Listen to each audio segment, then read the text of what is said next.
यही है, एक तो जिनको आता है रिफ्रेश हो जाएगा और उनको भी कुछ ना कुछ सीखने को मिलेगा नई चीज, और जो बाकी ज्वाइन किया है जिन्होंने, उनके लिए तो खैर काफी अच्छा रहेगा।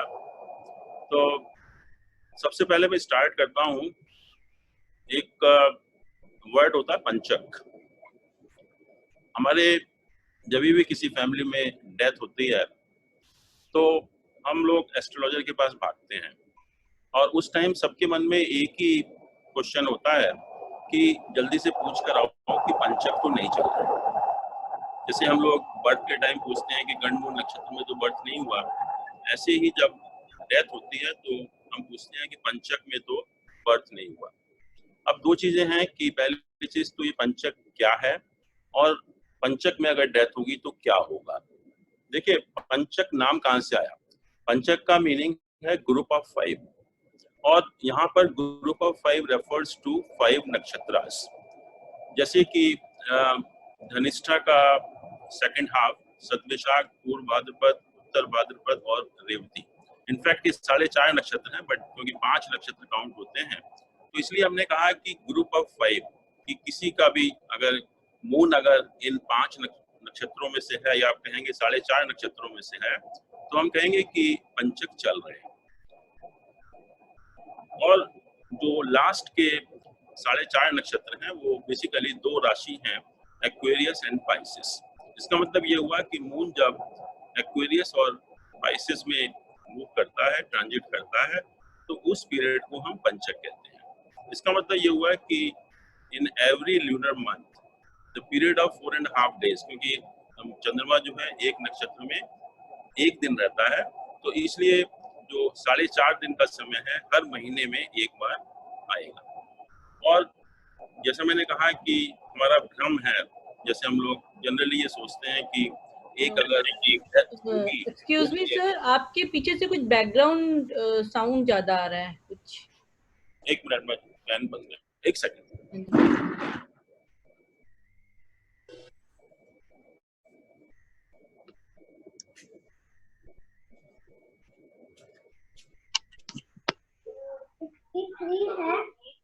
बेटा हाँ, ये सारा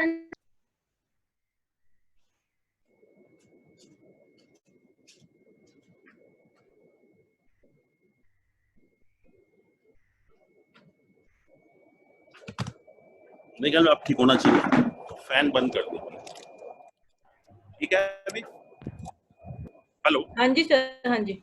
हाँ, तो ये जो पंचक का, जैसे हम लोगों का एक मानसिकता बन गई है कि अगर पंचक में अगर डेथ हुई है तो 5 डेथ और रिपीट होंगी। तो पहली चीज तो ये मैं बता दूं कि 5 डेथ से कोई मतलब नहीं है इसका। पंचक तो हमने इसको सिर्फ इसलिए कहा कि 5 नक्षत्र का ग्रुप है, इसलिए हमने उसको पंचक कहा, और 5 टाइम्स रिपीट होने का इससे कोई भी लेना देना नहीं है। अब क्वेश्चन ये है कि पंचक चल रहा है तो क्या होगा। पहली चीज तो यह है कि पंचक को किसी भी शुभ काम करने के लिए अच्छा नहीं माना गया। इसका मतलब पंचक के दौरान जो है हम कोई भी शुभ काम अपने आप नहीं करते। दूसरा यह है कि अगर इस पीरियड में कोई भी काम शुभ या अशुभ, अच्छा या खराब, अपने आप हो जाता है तो that is likely to be repeated in the future. हम ये नहीं कहते कि 5 बार रिपीट होगा, only thing we can say is likely to get repeated in the future. जैसे आपने बहुत बार देखा होगा कि फैमिली में एक डेथ होती है तो अगले दिन पता लगा एक और रिलेशन की डेथ हो गई। 5 की कभी नहीं होती, बट एक आध की और हो जाती है, या हमें कोई नुकसान हुआ इस पीरियड में तो और भी आगे नुकसान होगा, बट 5 से कोई लेना देना नहीं है। तो ये जो लोगों के मन में एक भ्रम है कि कोई भी चीज अगर डेथ हो गई तो 5 बार रिपीट होगी, वो बिल्कुल गलत है। और दूसरा यह है कि कोई भी अच्छा या बुरा काम, अगर कोई अच्छा काम भी हो जाता है, मान लीजिए कोई प्रॉफिट हो जाता है या आपके कोई घर में कोई शुभ काम हो जाता है, तो वो भी अगले कुछ दिनों में रिपीट होगा। 1 या 2 बार रिपीट हो सकता है in the near future, but 5 से कोई लेना देना इसका नहीं है। बट अपने आप जो है हम ये कहें कि कोई मुहूर्त के लिए शुभ समय है, वो बिल्कुल गलत है। अपने आप हम कोई भी शुभ काम इस पीरियड में नहीं करते। और एक बहुत ही रिसेंट एग्जाम्पल है कि जब ये मोदी जी ने अनाउंस किया था जनता कर्फ्यू, शायद 22 मार्च को किया था। आप देखिए उस टाइम पंचक चल रहे थे, पंचक चल रहा था उस टाइम, जो मून था वो शायद एक्वेरियस साइन में था उस टाइम। और जब ये उन्होंने कहा था कि जनता कर्फ्यू है, तो ये डेफिनेट हो गया था कि ये अभी चलेगा, अभी खत्म होने वाला नहीं है, it is likely to continue. तो ये बहुत ही एक रिसेंट एग्जाम्पल है कि जब ये अनाउंस किया गया कि जनता कर्फ्यू है 22 मार्च को, तो वो आगे बढ़ता चला गया। वो इसीलिए कि क्योंकि वो पंचक के टाइम उसको अनाउंस किया था। ये बहुत सिंपल सी बात है, बट पंचक के बारे में आपको मालूम होना चाहिए। अब जो है हम थोड़ा सा, क्योंकि जब हम फर्स्ट पेज देखते हैं कंप्यूटर हॉरोस्कोप का, तो तिथि वगैरह लिखी होती है, तिथि है, महीना है, all these things are written there. तो इसके बारे में थोड़ा सा हम लोग आज डिटेल में डिस्कस करेंगे, बिकॉज ये तिथि वाला कंसेप्ट है, बहुत इंपॉर्टेंट है। हर आदमी आपसे एक्सपेक्ट करता है कि आपको सारा डिटेल मालूम होना चाहिए, और ये डिटेल आपको किसी बुक में मिलेगा भी नहीं। I have done lot of work in this actually, that's why I want to share with you. आपने देखा है कि जो हमारा ज्योतिष है, तो उसमें 2 स्कूल ऑफ थॉट है, एक है नारायण सिस्टम, एक है साइंस सिस्टम। जैसे कि सर मैं 1 मिनट टोकना चाहूंगा, कुछ माइक में आपके प्रॉब्लम है, थोड़ा कुछ डिस्टरबेंस आ रही है, थोड़ा डायरेक्शन चेंज करके देखेंगे। अब देखिए, हाँ अब ठीक है। तो वीडियो में भी आ रही है कुछ आपके। There are 2 school of thoughts.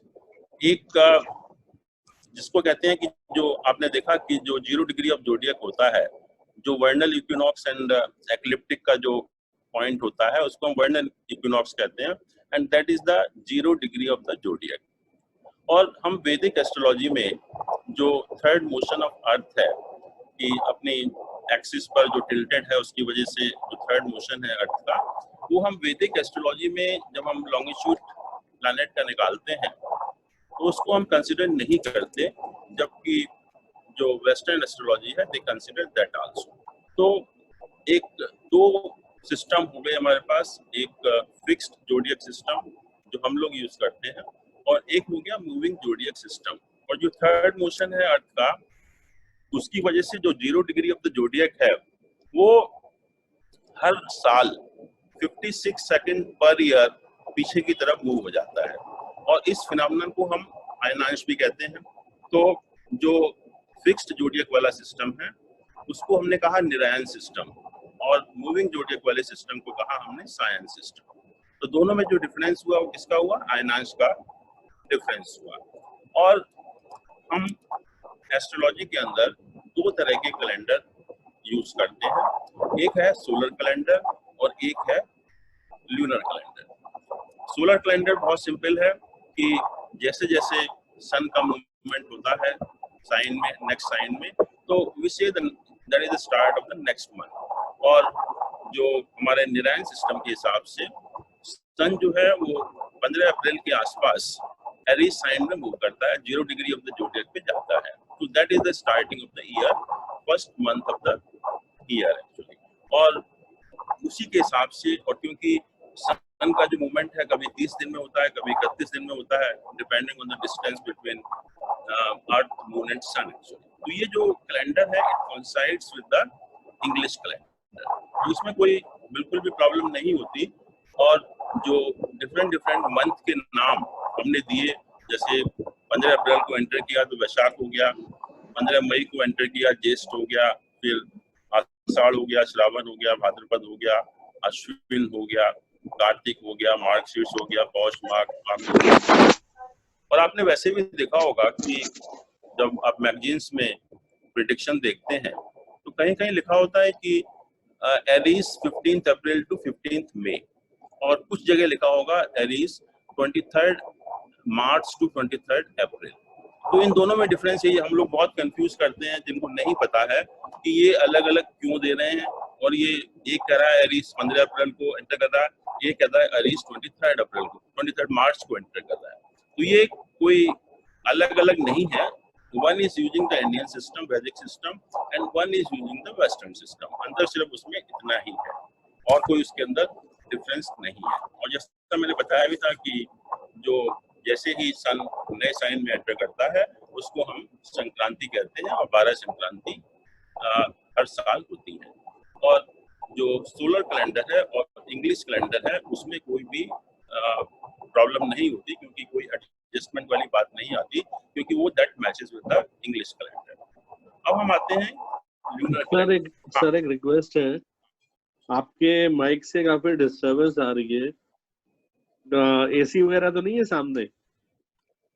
AC को बंद कर दीजिए। नहीं, आप डायरेक्शन चेंज करके देखिए सर, गर्मी में कहाँ बैठेंगे। एक मिनट, या उसके ऊपर कोई पेपर या कुछ कवर कर दीजिए थोड़ा, अगर अलग से है माइक तो। नहीं अब देखिए, अलग से नहीं। हाँ अभी तो नहीं आ रही है। नहीं, ये बात करते हैं उस समय शुरू होती है।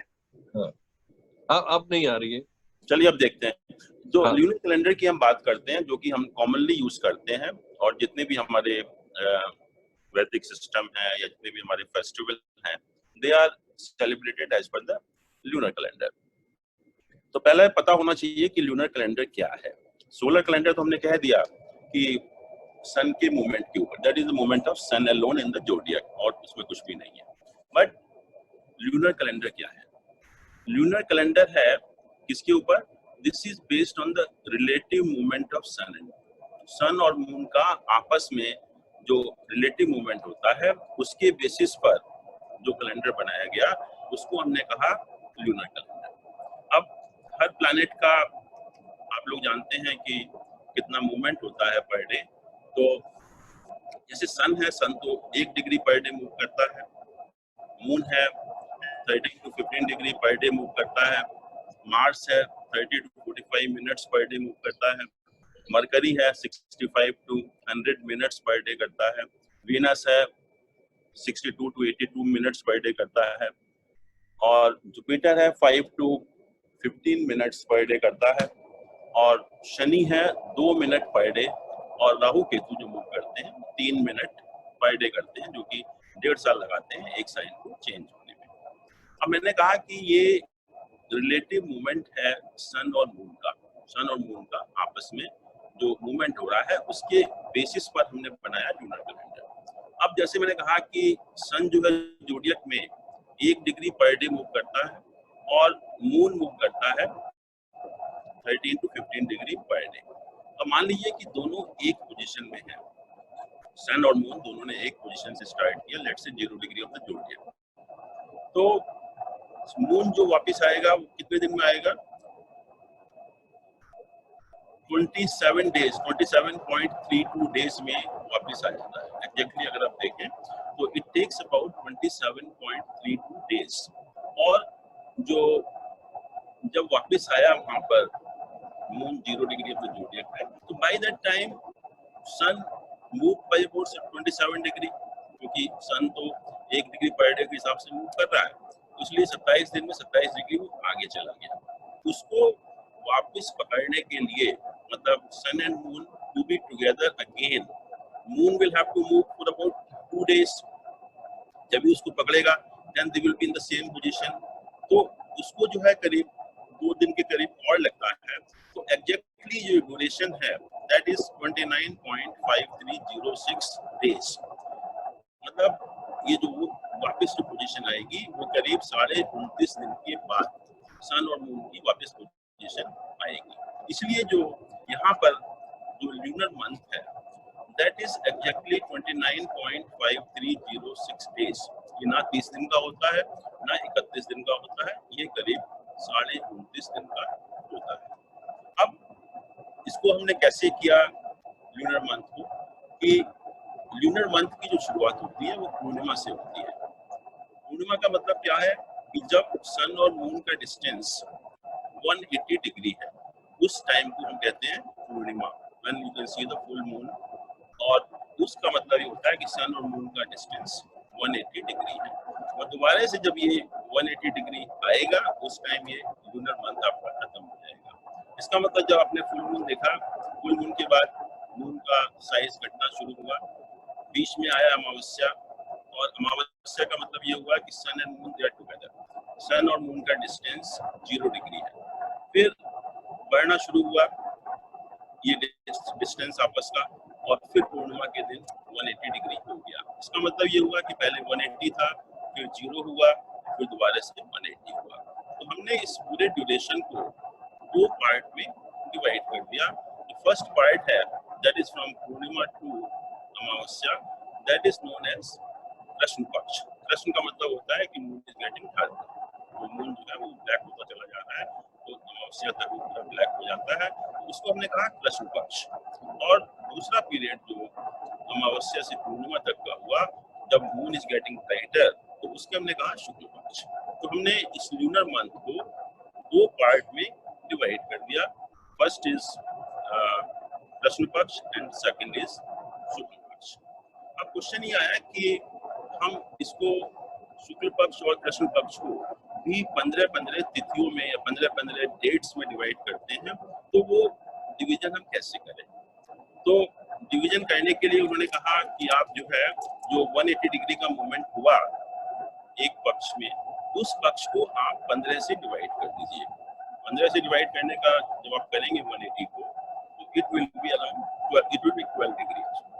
तो इसका मतलब ये हुआ कि जैसे ही सन और मून का डिफरेंस आपस में 12 डिग्री से वेरी करेगा, एक तिथि खत्म हो जाएगी। जैसे महीने की शुरुआत हुई जब डिफरेंस 180 डिग्री है, तो जो पहली तिथि होगी कंप्लीट जब होगी जब इन दोनों के बीच का डिफरेंस 180 में से 12 माइनस कर सॉरी सर, आज डिस्टरबेंस उसमें माइक में बहुत आ रही है सर, कुछ प्रॉब्लम है उसमें। रिकॉर्डिंग के से तो नहीं हो रही है? रिकॉर्डिंग से रिकॉर्डिंग तो बंद हो जाएगी, वो माइक का कुछ प्रॉब्लम है। माइक तो ठीक चल कोई something is regularly running behind, जैसे मिक्सी या मिक्सी। मुझे रिकॉर्डिंग का लग रहा है। रिकॉर्डिंग आप बंद कर दीजिए भले। सब आपकी आवाज भी कुछ आपने कंप्यूटर चेंज तो नहीं किया आज? नहीं नहीं, वही है सब कुछ। अब देखिए कुछ आई, अभी कुछ बेटर हुआ? अब तो ठीक आ रही बिल्कुल। अब better है। ऐसे ठीक हो जाती है। अब आप बोलेंगे तो अब देखते हैं, आप शुरू कीजिए। ठीक है। तो ये हुआ कि इसको 15 डेट्स में कैसे डिवाइड करें इस पीरियड को। तो ये कहा कि जो मूवमेंट हुआ सन उनका आपस में 180 डिग्री का, उसको हमने 15 पार्ट्स में डिवाइड कर दिया। तो 180 बाई 15 मीन्स 12 डिग्री। तो जैसे ही सन और मून के बीच का डिफरेंस 12 डिग्री वेरी करेगा, उस टाइम एक तिथि खत्म हो जाएगी। ऐसे ऐसे जैसे 180 था तो 168 हुआ, एक तिथि खत्म हुई, फिर 156 हुआ, दूसरी तिथि खत्म हुई, 144 हुआ, तीसरी तिथि खत्म हुई। तो इस तरह से हमने तिथियों को डिवाइड कर दिया। अब क्वेश्चन ये है कि डिवाइड तो कर दिया, और इसका मतलब 2 चीजें हुई यहाँ पर। एक तो जो ड्यूरेशन है तिथि का वो फिक्स्ड नहीं है, क्योंकि that will depend on the movement of this 3 sun the earth actually. तो कभी तिथि का ड्यूरेशन 24 घंटे भी हो सकता है, कभी 22 भी हो सकता है, कभी 23 भी हो सकता है। It will vary on the day to day basis. कभी भी तिथि का ड्यूरेशन एक नहीं होगा। दूसरा यह है कि ड्यूरेशन तो एक नहीं हुआ, लेकिन तिथि तो कभी भी खत्म हो जाएगी, कभी भी शुरू हो जाएगी। ऐसा जरूरी नहीं है कि तिथि सनराइज के टाइम ही शुरू होगी। तिथि कैन आया नहीं, आवाज आ रही है ना? ठीक, हाँ ठीक है सर। अब ठीक है। तो इसका मतलब ये हुआ कि तिथि तो कभी भी शुरू हो सकती है और कभी भी खत्म हो सकती है। तो क्या किया जाए? एक लेमैन के लिए तो बहुत मुश्किल हो गया ये काम कि वो क्या करे, क्योंकि वो पंचांग लेके तो घूमेगा नहीं। तो उसके लिए बहुत ये डिफिकल्ट काम हो गया कि हम तिथि का कैसे डिसाइड करें।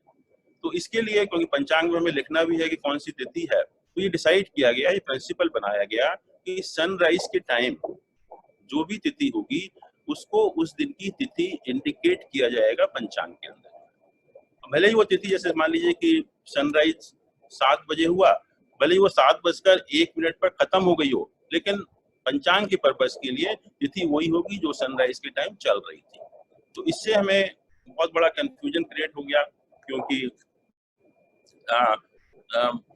जब भी आप देखते भी हैं कि कोई भी जब हिंदू फेस्टिवल होता है, और क्योंकि हमारे सारे फेस्टिवल हिंदू हो या मुस्लिम हो, वो लूनर कैलेंडर के ऊपर ही मनाए जाते हैं।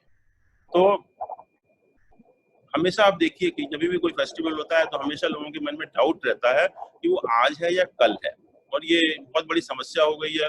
और कुछ लोग ज्योतिष को भी दोष देते हैं कुछ कहते हैं कि पंडितों ने पता नहीं क्या कर रखा है अपने आप, ये दो क्यों हो रहे हैं।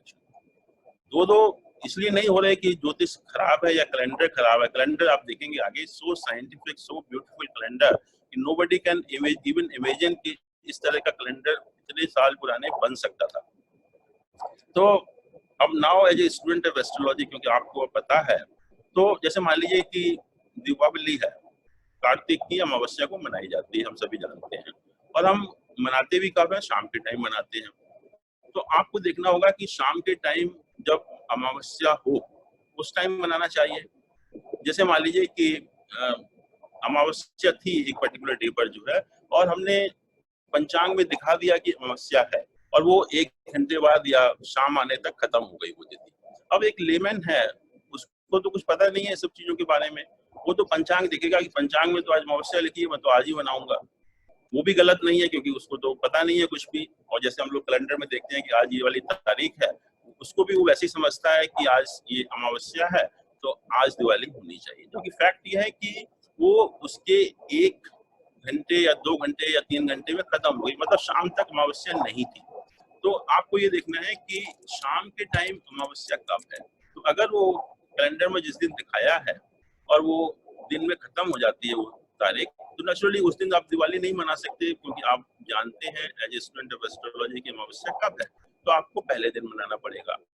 तो ये समस्या जो है हमेशा रहेगी, और समस्या में कोई भी लूनर कैलेंडर का दोष नहीं है। थोड़ा सा कंफ्यूजन यही है कि तिथि का एक ड्यूरेशन फिक्स नहीं होता, तिथि कब शुरू होगी वो हमें नहीं मालूम है, और क्योंकि हमारा जो रेफरेंस पॉइंट है वो सनराइज का टाइम है, तो इसलिए ये रूल बना दिया गया कि सनराइज के टाइम जो भी तिथि होगी उसको उस दिन की तिथि माना जाएगा।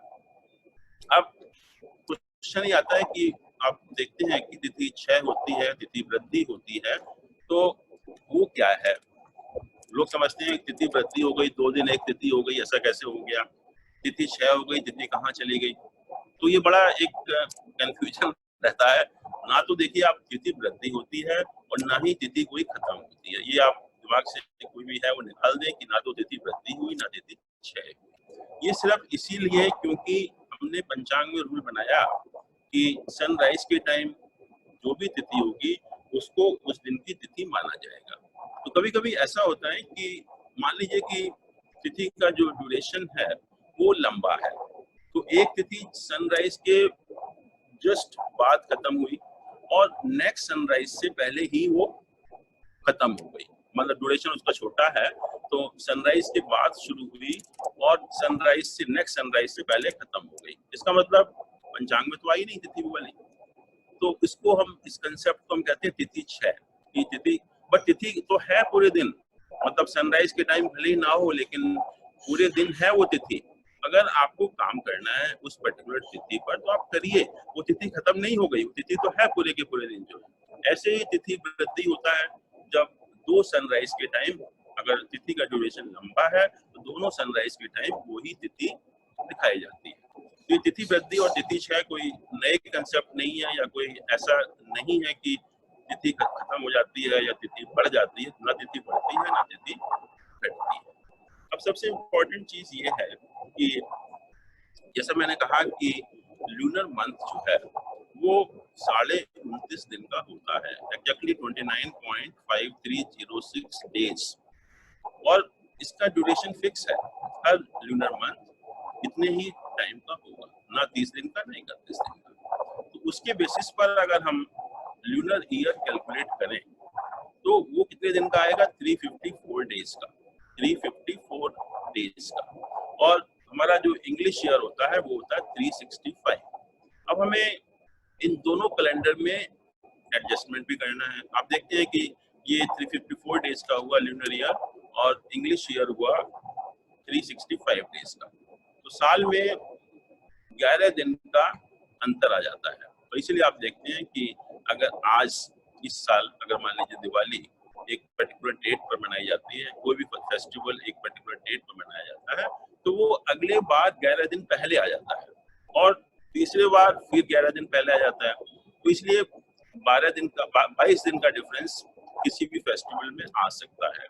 तो this is not allowed in वैदिक सिस्टम एक्चुअली आप देखते हैं कि जैसे आजकल रोजे वगैरह चल रहे हैं मुस्लिम्स के, तो रोजों का कोई ड्यूरेशन फिक्स नहीं है, क्योंकि कभी आप देखेंगे कभी सितंबर में है, कभी जून में है, कभी जुलाई में है, कभी जनवरी में है।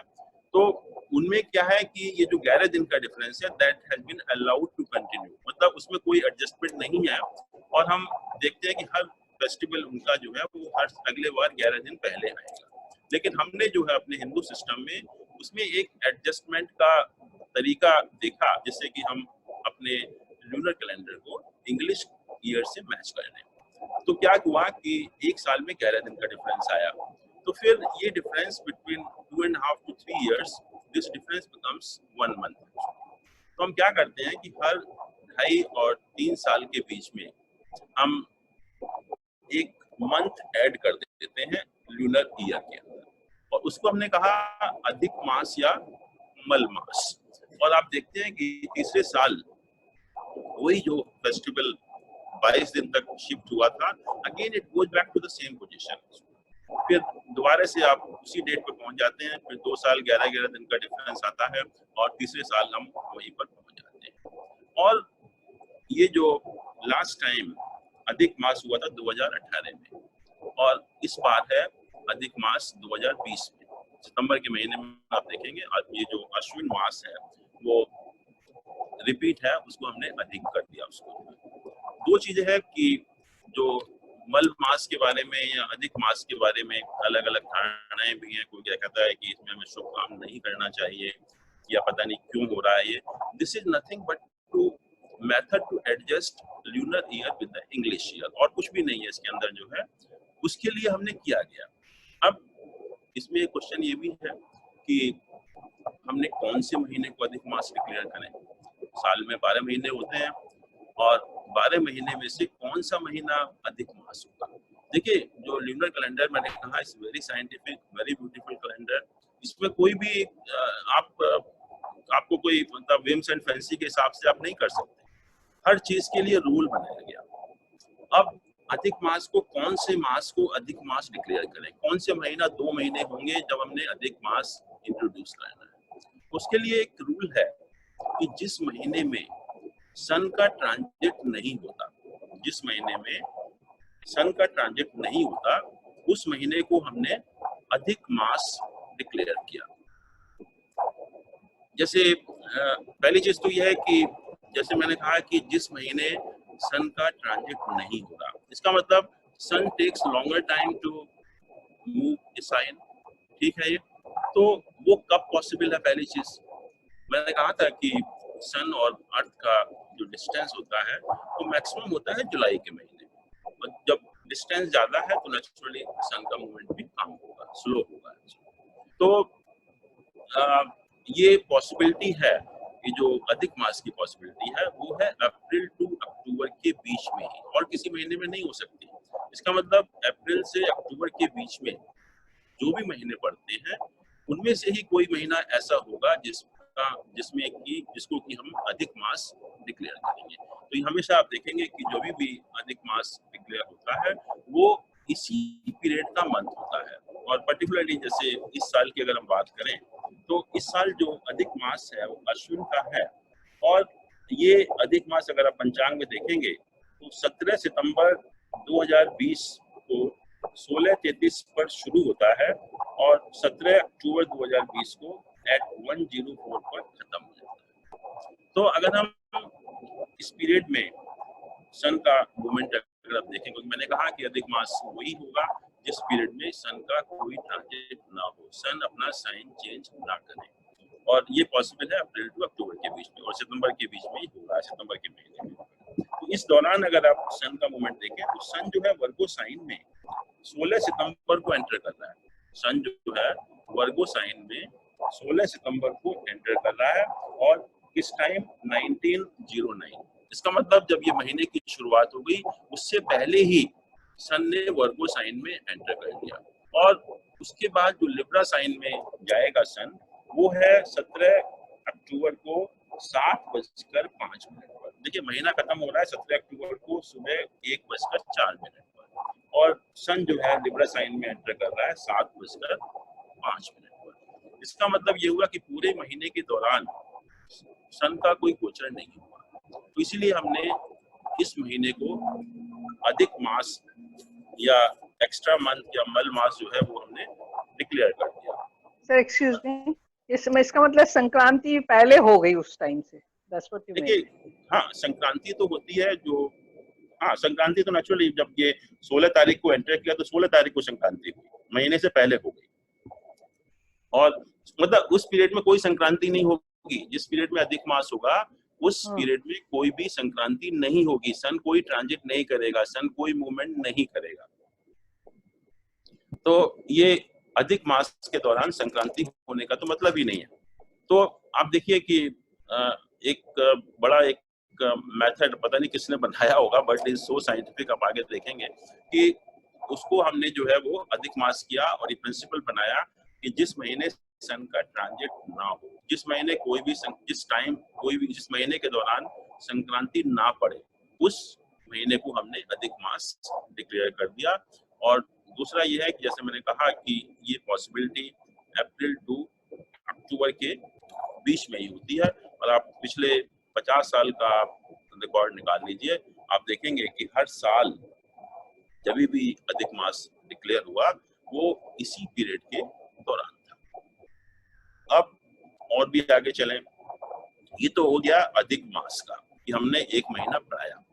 आपको ताज्जुब होगा कि ऐसी सिचुएशन भी आती है ये एडजस्टमेंट के चक्कर में कि जब हमें ल्यूनर ईयर से एक महीना कम करना पड़ता है और उसको हम कहते हैं मास 6, मास एक कम हो गया। और अब उस साल क्या होता है कि हम साल में सिर्फ 11 ही महीने होते हैं, एक महीने को हमें कम करना पड़ता है। जैसे हमने अश्विन को 2 कर रहे हैं, एक सिचुएशन ऐसी आएगी जब एक महीना कम हो जाएगा साल में से। तो ये जो मास 6 वाली सिचुएशन है वो जैसे ये कहा कि रिपीट होता है यहाँ 2-3 साल के बाद, वो ऐसा नहीं है। उसमें वो जरूरत पड़ती है हमें या तो 19 साल के बाद या 141 ईयर्स के बाद, आफ्टर 19 ईयर्स और 141 ईयर्स। और ये पहले जो हुआ है ये 1822-23 में हुआ था, फिर 1963-64 में हुआ, फिर 1982-83 में हुआ 19 साल के बाद, और अब आएगा 141 ईयर्स के बाद। तो ये सिचुएशन 19 साल के बाद या 141 ईयर्स के बाद आती है। अब जैसे कहा कि जो अधिक मास के दौरान सन ट्रांजिट नहीं करता, सन राशि बदलता नहीं है। तो मास 6 में क्या होगा, मास 6 उस महीने को डिक्लेयर करेंगे। उसके लिए भी प्रिंसिपल है कि जिस महीने सन एक राशि में जिस महीने सन जो है 2 बार राशि चेंज करेगा, उस महीने को मास 6 होगा। वो महीना हम खत्म कर देंगे लूनर ईयर में से। और ये पॉसिबिलिटी कब होगी, जैसे मैंने कहा कि ये सन का मूवमेंट स्लो होता है जुलाई के अराउंड, तो इसलिए पॉसिबिलिटी है कि वो ट्रांजिट ना करे। अब हम बात कर रहे हैं कि 2 बार ट्रांजिट होने की, इसका मतलब जो मंथ है वो बहुत छोटा है, जो मतलब ये सोलर मंथ है वो छोटा है। तो वो पॉसिबिलिटी कब आएगी, वो पॉसिबिलिटी आती है जनवरी के आसपास, क्योंकि जनवरी में जैसा बताया था कि जनवरी के अंदर जो है सन पृथ्वी से सबसे नजदीक होता है, तो उसका मूवमेंट फास्ट होता है, तो इसलिए वो एक साइन को ट्रांजिट करने में कम समय लगाता है। हमने ये देखा कि ऐसा कौन सा महीना है जिसमें सन 2 बार ट्रांजिट कर रहा है, उस महीने को हमने खत्म कर दिया, मास 6 कर दिया, उसको हम कहते हैं मास 6 हो गया। तो ये 2 चीजें हमने की, लूनर ईयर में एक अधिक मास किया और एक मास 6 किया। और इसके बाद इसकी ब्यूटी क्या है कैलेंडर की, कि आपको पता है कि ये नाम जो है महीनों के वो किसके ऊपर बेस्ड है, नक्षत्रों के ऊपर। हमने 12 ही नक्षत्र क्यों चूज किए 27 में से। अब जैसे वैशाख है, विशाखा हो गया, ज्येष्ठा हो गया, अश्लेषा हो गया, श्रावण हो गया, तो 27 में से 12 ही क्यों नाम रखे हमने, 12 को ही क्यों सेलेक्ट किया। और भी को भी तो सेलेक्ट कर सकते थे किसी को भी जो है, लेकिन हमने इन्हीं 12 को सेलेक्ट किया। इसकी ब्यूटी ये है कि आप कितने भी एडजस्टमेंट कर लीजिए, कितना भी प्ले कर लीजिए आप लूनर कैलेंडर से, लेकिन जिस समय महीने की शुरुआत होगी उस टाइम वो ही नक्षत्र होगा जिसके ऊपर उस महीने का नाम है। जैसे वैशाख है, विशाखा नक्षत्र है, तो इसका मतलब जब वैशाख महीना शुरू होगा तो उसका मतलब मून जो है विशाखा नक्षत्र में ही होगा।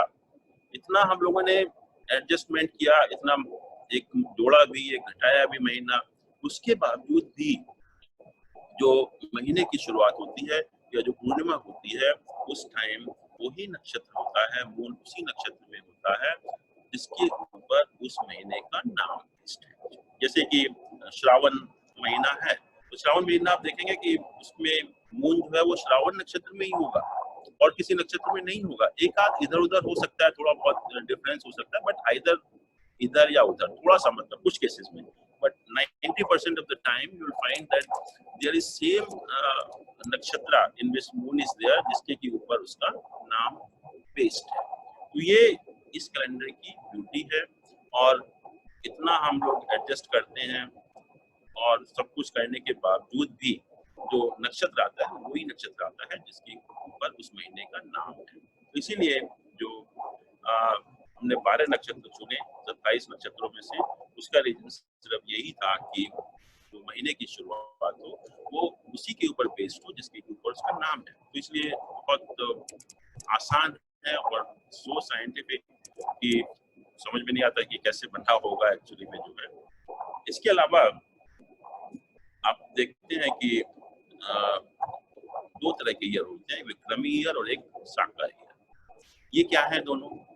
विक्रमी ईयर जो है that is based on the fixed zodiac system. Sir एक क्वेश्चन पूछे, 19 साल और 141 साल का कोई फार्मूला है क्या? ये फॉर्मूला नहीं है, बट जो एडजस्टमेंट का सिस्टम है, जैसे मैंने कहा कि लूनर मंथ का ड्यूरेशन तो फ्री है, मतलब फिक्स्ड है वो फिक्स है। हाँ, तो उसके बाद एक ऐसी सिचुएशन आती है, but this situation comes either after 19 years और 141 इयर्स। ऐसे है कि 1 by 1 आएगा, एक बार 19 साल बाद आएगा, दूसरी बार जैसे मैंने कहा 18, 22, 23 में हुआ जो हमने पिछले पिछली सेंचुरी में, उसके बाद 1963, 64 में हुआ 141 इयर्स के बाद, फिर 19 इयर्स के बाद हुआ 1982, 83 में, अब जो आएगा वो 141 साल के बाद आएगा। जी ठीक है। हाँ, तो ये हम बात कर रहे थे कि विक्रमी ईयर और साका ईयर की। तो विक्रमी ईयर इज नथिंग बट जो हम लोग फिक्स्ड जोडियक सिस्टम जहां हम इस्तेमाल करते हैं कि सन, जैसे हमने कहा कि 15 अप्रैल को मेष राशि में जाता है और मूविंग जोडियक में ये जाता है 23 मार्च को। तो जो लोग फिक्स्ड जोडियक सिस्टम यूज करते हैं और उस कैलेंडर का नाम है विक्रमी कैलेंडर, और जो मूविंग जोडियक सिस्टम इस्तेमाल करते हैं वो जो कैलेंडर का नाम है साका कैलेंडर। इस साल देखिए, अगर आप पंचांग में देखेंगे कि जो विक्रमी ईयर है दैट इज 2077, जबकि हमारा अभी 2000 चल रहा है। तो विक्रमी ईयर और हमारा जो इंग्लिश ईयर है वो विक्रमी year is about 78 years ahead of the English year, और जो साका ईयर है दैट इज 1942, जो इस साल है वो दैट इज 1942, और वो है हमारा 58 इयर्स बिहाइंड इंग्लिश ईयर। ये दोनों में डिफरेंस है, विक्रमी और साका ईयर। तो दिस इज अबाउट तिथि, बिकॉज ये बहुत क्वेश्चन है, because everybody comes and they will come with a lot of confusion, lot of questions actually, and you are supposed to answer all these queries also. तो जब तिथि का concept आपको clear हो जाता है तो आप कोई भी क्वेश्चन जो है उसका जवाब आप दे सकते हैं, उसमें कोई ऐसी प्रॉब्लम नहीं आएगी। और ये कहा कि जैसे अधिक मास है, ये शुभ नहीं है, अशुभ है, मुझे समझ में नहीं आता कि अशुभ क्यों है। This is only because of adjustment of 2 calendars, nothing else. और मुस्लिम जो लोग हैं वो कैलेंडर यूज करते हैं, वो भी यही कैलेंडर यूज करते हैं, लेकिन उनके यहाँ एडजस्टमेंट वाली सिस्टम नहीं है, तो इसलिए उनका जो भी फेस्टिवल होता है वो हर साल 11 दिन पहले आ जाता है। और लोग पूछते हैं कि 11 दिन क्यों पहले आ रहा है, फिर 11 दिन पहले आया, फिर बाद में वही पहुंच गया, ऐसा क्यों हो रहा है, क्यों पहुंचा ये। तो ये सारी चीजें अगर आप जो मैंने बताया आप इन चीजों को ध्यान में रखेंगे तो you can answer any of their query. So this was about Tithi, which I wanted to tell you. अब हम थोड़ा सा एक मांगलिक दोष की बात करते हैं। और जैसा जानते हैं आप लोग कि मांगलिक दोष का मतलब ये होता है कि पहली चीज तो है कि it is always in the context of marriage. जब मैरिज की बात करते हैं जब भी मांगलिक दोष का रेफरेंस आता है। और क्वेश्चन ये आया कि हमने मंगल को ही क्यों कंसिडर किया बैड फॉर द मैरिज। बाकी भी तो मैलेफिक प्लैनेट हैं। Saturn is more malefic, Rahu Ketu are also malefic, sun is also malefic. तो मंगल को ही हमने क्यों कंसिडर किया for the purpose of marriage. उसका जवाब यही है, दो चीजें हैं उसमें। पहला तो यह है कि Mangal is a very fast acting planet. जो भी तोड़ फोड़ करना होता है वो इमीडिएटली कर देता है, वो वेट नहीं करता टाइम का। दूसरा यह है कि शादी का पर्पज क्या है। मैरिज का मेन पर्पज है या the only purpose is reproduction. और रिप्रोडक्शन में मंगल का जो रोल है that is very very important. जैसे आप जानते हैं कि जो मेंस्ट्रुएशन साइकिल होता है फीमेल में, that is because of the combination of moon and Mars. जब इनका योग बनता है तब मेंस्ट्रुएशन साइकिल होता है, which is essential part of reproduction. ऐसे ही जो मेल में सीमन वगैरह बनता है, क्योंकि ये एनर्जी है, मंगल ब्लड है हमारा, and semen is also made out of that. तो मंगल का रोल दोनों तरह से, मेल हो या फीमेल हो, मेन रोल रिप्रोडक्शन में मंगल का होता है। इसीलिए हमने मंगल को मांगलिक दोष बनाया मैरिज के लिए, और किसी प्लैनेट को हमने कंसीडर नहीं किया। देखिए, अगर शनि भी इन हाउसेज में है तो उसका भी मैलेफिक इफेक्ट ही होगा, but not for the purpose of reproduction. क्योंकि हमने मान लिया कि जो मैरिज का मेन पर्पज है रिप्रोडक्शन है, तो इसलिए हमने मंगल को ही सबसे ज्यादा इंपॉर्टेंस दी। और शनि का लाइक स्लो पॉइजनिंग, जिसका कि आपको पता नहीं चलेगा, लेकिन उसका भी मैलेफिक इफेक्ट होगा, लेकिन वो बहुत स्लो होता है और रिप्रोडक्शन से कोई ज्यादा लेना देना नहीं होता उसका, इसलिए हमने जो है उसको नहीं माना। अब क्वेश्चन ये है कि कहते हैं कि जो मंगल अगर उन हाउसेस में है जो मैरिज से कंसर्न हाउसेस हैं, तब हम कहते हैं कि the person is suffering from मांगलिक दोष। क्वेश्चन ये है कि कौन कौन से हाउसेस हैं which have direct influence on the marriage, जिनका कि हमारी मैरिज के ऊपर डायरेक्ट इन्फ्लुएंस होता है। और जैसे मैंने कहा था कि मैरिज जो है बिटवीन द टू पर्सन्स, आप खुद हैं और आपका जीवन साथी है। तो सबसे इम्पोर्टेंट आप खुद हुए, that is the first house. First house is the most important house as far as marriage is concern. But हम लोग नहीं देखते फर्स्ट हाउस को, हम सीधा सेवेंथ हाउस के ऊपर चले जाते हैं। But first house is the most important house as far as the marriage is concern. आप खुद ही ठीक नहीं है तो दूसरा कितना भी अच्छा हो, मैरिज को नहीं चलने देगा। इसलिए खुद का ठीक होना सबसे इम्पोर्टेंट है मैरिज को सुचारू रूप से चलाने के लिए। और फर्स्ट हाउस आपकी हेल्थ भी है, which is again important for the purpose of marriage। आपकी हेल्थ ही ठीक नहीं है तो मैरिज का कोई फायदा नहीं है। आपकी पर्सनैलिटी है, आपका टेम्परामेंट है, आप कैसे बोलते हैं, कैसे बिहेव करते हैं, आप दिन भर गाली तो नहीं देते या बड़े प्यार से बात करते हैं, आपका जो स्वभाव है बहुत अच्छा है। तो all these things we see from the first house, and all these things they matter as far as the marriage is concerned। इसलिए फर्स्ट हाउस का रोल इम्पोर्टेंट हो गया मैरिज के लिए। फिर हम आते हैं सेकंड हाउस के ऊपर। सेकंड हाउस सबसे इम्पोर्टेंट वेल्थ का है।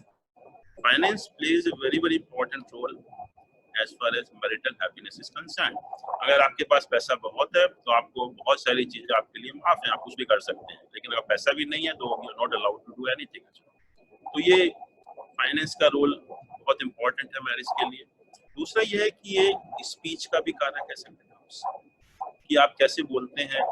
आप गाली देके बात करते हैं, प्यार से बात करते हैं। अगर आप 24 घंटे गाली देके बात करेंगे तो मैरिज कहाँ चलेगी। अगर आप बहुत प्यार से बोलते हैं तो भले ही आप कितने भी खराब इंसान हो, लेकिन दूसरा आदमी कंसिडरेट होगा, वो प्रॉब्लम क्रिएट नहीं करेगा। इसके अलावा जो हस्बैंड एंड वाइफ के बीच में चीटिंग होता है तो फाइनेंशियल मैटर, वो भी हम सेकंड हाउस से देखते हैं। और उससे भी ज्यादा इम्पोर्टेंट है अननेचुरल सेक्स। अगर आप इन्वॉल्व हैं अननेचुरल सेक्स में, then also it's not good for the marriage purpose. तो इसलिए सेकंड हाउस का रोल बहुत इंपॉर्टेंट हो गया मैरिज के लिए। Then we come to fourth house. Fourth house भी बहुत इंपॉर्टेंट है मैरिज के लिए। Fourth house is our domestic happiness, पारिवारिक सुख शांति। हम लोग देखा होगा आपने कि हस्बैंड वाइफ बाहर बहुत खुश रहते हैं, बाहर घूमते रहेंगे और बाहर ले जाएंगे, आप कोई प्रॉब्लम नहीं होगी उनको, आपस में they will behave in a very well. लेकिन जैसे ही घर का ताला खुलता है वो आपस में झगड़ा करना शुरू कर देते हैं, एकदम से झगड़ा होना शुरू हो जाता है। तो that is the role of the fourth house कि आप जैसे ही घर में एंटर करेंगे आप कुछ ना कुछ आपस में प्रॉब्लम हो जाएगी। इसके अलावा जितने भी जो डिस्प्यूट होते हैं हस्बैंड वाइफ के बीच में on property matter, that also we see from the fourth house.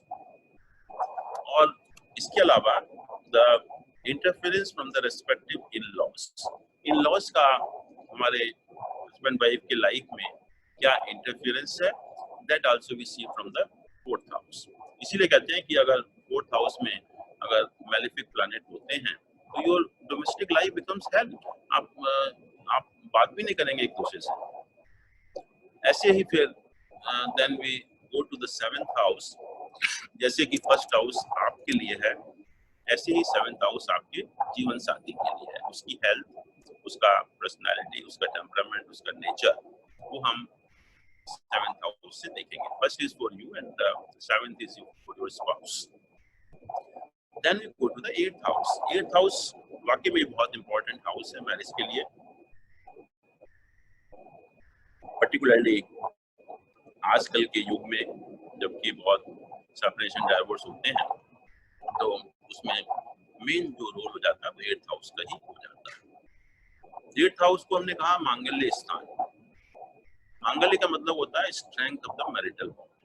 आपका जो वैवाहिक बंधन है वो कितना स्ट्रॉन्ग है या कितना वीक है। इसका मतलब ये हुआ कि जो भी सेपरेशन डाइवोर्स हम इसी हाउस से देखेंगे, which is a main problem in today's life. क्योंकि ज़्यादातर 50-60% बाद बहुत खुश रहते हैं लेकिन कोर्टशिप रहती है 7-7, 8-8 साल की और उसके बाद अगले दिन कहते हैं कि no we can't stay together. तो ये जो प्रॉब्लम है सेपरेशन डाइवोर्स की, that only eighth house will indicate, no other house, no other planet. तो इसलिए आज के जो विकट समस्या है इसकी सेपरेशन डाइवोर्स की, उसके लिए आपको एट्थ हाउस बहुत अच्छी तरह से देखना पड़ेगा। दूसरी समस्या क्या है आपके एक्स्ट्रा मैरिटल रिलेशंस। हम लोग सब काम करते हैं बाहर, ये जो मेल एंड फीमेल का हमेशा इकट्ठे ही रहते हैं हर जगह, तो they are likely to get involve in the extra marital relations. वो भी हम एट्थ हाउस से देखते हैं और आपका जैसे एट्थ हाउस को ये बताएगा कि आप इन्वॉल्व होंगे या नहीं होंगे एक्स्ट्रा मैरिटल रिलेशंस में, जो भी एक बहुत बड़ी समस्या है आज की। सेकेंडली, ये आठवां घर जो है, this is second from the seventh house. मतलब पहला वेल्थ ऑफ द स्पाउस, दूसरा इट बिकम्स मारक फॉर द स्पाउस। तो एट्थ हाउस भी बताएगा कि आपके जीवन साथी का जो डेथ है या हेल्थ है या उसके पास कितना पैसा है, तो that will be indicated by the eighth house. Eighth house को भी हम और भी इसका इस्तेमाल करते हैं, जैसे कि इनहेरिटेंस हुआ आपका, और जैसे कहा था कि जो मोक्ष के स्थान है 4, 8, 12 हैं, तो this is connected with the spiritual aspect of the life also. और इसी से आप ऑकल्ट सब्जेक्ट सीखते हैं, आप जो ज्योतिष सीख रहे हैं वो भी एट्थ हाउस की वजह से ही आप सीख रहे हैं। ये मोड ऑफ डेथ भी इंडिकेट करता है कि आपकी डेथ किस तरह से होगी, नॉर्मल डेथ होगी या अननेचुरल डेथ होगी। अगर एट्थ हाउस में बेनिफिक प्लैनेट होते हैं तो आपकी डेथ, तो उसको हमने कहा कि शुभ मरण योग, मतलब पीसफुल डेथ होगी विदाउट एनी प्रॉब्लम। नॉर्मल जो डेथ होती है, कुछ दिन बीमार रहे या आप रात को सोए और सुबह पता नहीं चला। मैलेफिक होने से सर? बेनिफिक होंगे तो शुभ मरण योग होगा। और ऐसे लोगों का देखिए जिनके भी बेनिफिक प्लैनेट होते हैं एट्थ हाउस में, जो उनकी डेथ होती है तो बहुत ही नेचुरल, या तो 2-4 दिन की बीमारी होगी या ऐसा कुछ हार्ट अटैक हो जाएगा कि उनको पता भी नहीं चलेगा, कोई उसका दुख नहीं होगा, कोई परेशानी नहीं होगी उस टाइम। और यही अगर मैलेफिक प्लैनेट है यहाँ पर, उसको हम कहते हैं अशुभ मरण योग।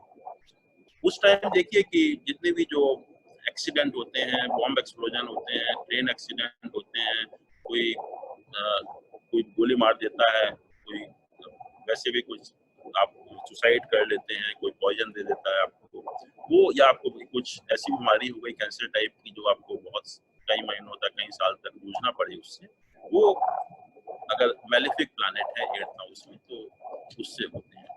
और ये भी कहा गया कि जहाँ तक मैरिज का सवाल है कि अगर 8th हाउस में शनि, मंगल, राहु, इनमें से 2 या 2 से ज्यादा प्लैनेट का एसोसिएशन हो जाता है, तो पहली चीज तो यह है कि जो आपकी मैरिज होगी that will not be acceptable, जो जिस तरह से आपकी मैरिज होगी that will not be acceptable to your family or the society। और दूसरा यह है कि मैरिज चलेगी भी नहीं, क्योंकि वो जो स्ट्रेंथ है मैरिटल बॉन्ड की वो बहुत वीक है, मैरिज चलती भी नहीं है ऐसे केसेस में।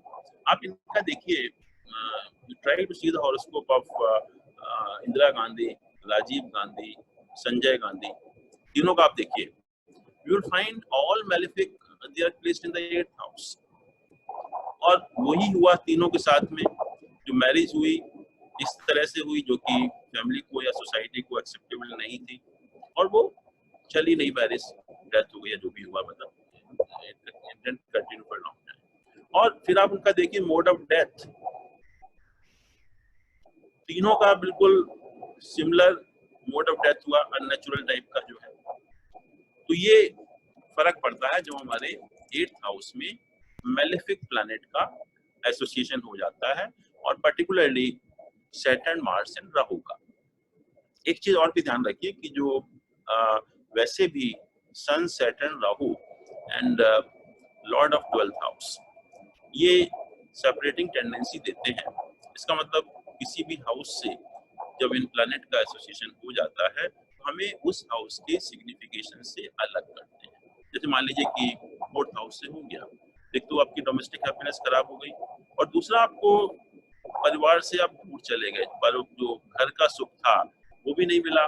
इसलिए जैसे हम देखते हैं कि फॉरेन में सेटलमेंट होगा या नहीं होगा, तो that also we give most importance to the 4th house. उससे पता लगेगा कि आपको घर का सुख है या नहीं है।